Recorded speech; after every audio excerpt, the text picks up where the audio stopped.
reconvene in a week. The hearing is now adjourned.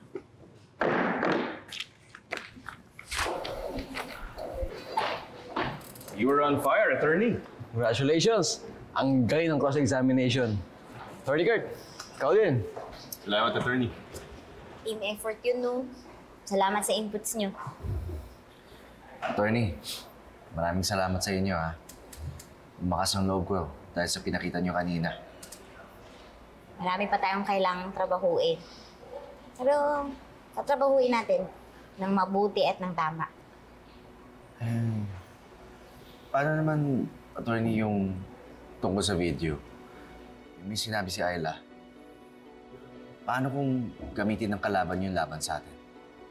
Sir, you don't have to worry about it anymore. Wala nang ebidensyang yun. Talaga? Paano wala na?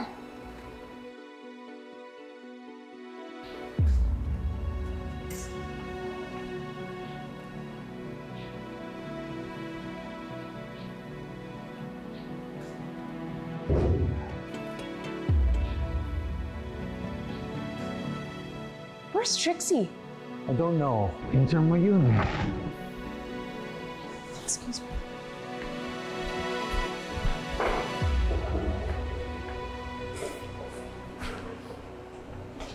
Trixie! Trixie, bakit wala ka sa loob?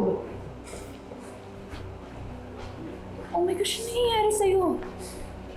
What happened to your phone? Does this mean wala na yung video na kinunan mo kanina?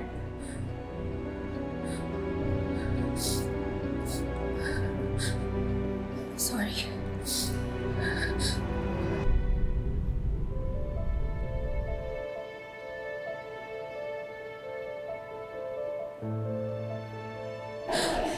I'm sorry. I'm sorry. It's okay. It's okay. You're okay. You're okay. Ihatid na kita, ha? Let's go. Ngayon ko lang siya ulit nakitang ganun na. Ang tapang-tapang nun eh. Bakit kaya?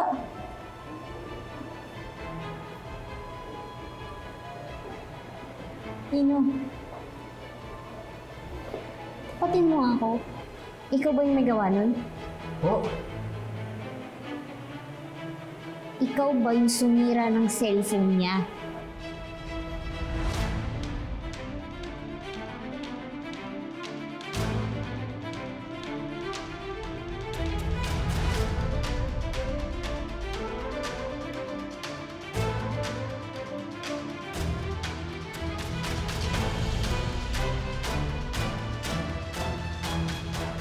Mali yung ginawa mo, Ino.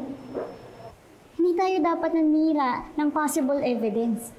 At mas lalong hindi tayo dapat nananakot o namimwersa para lang mapilayan yung kalaban. Para lang makuha yung gusto mo. Ano, sa tingin mo na-impress ako sa ginawa mo? Oo, gusto kong manalo tayo. Pero sa tamang paraan. But I did not hurt her for that reason.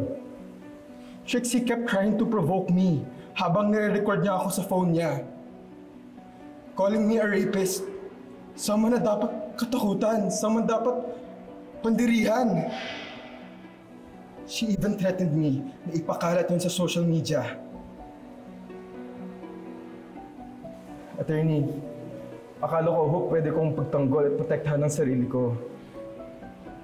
Kaya pasensya na po. I'm really sorry, attorney. Ino,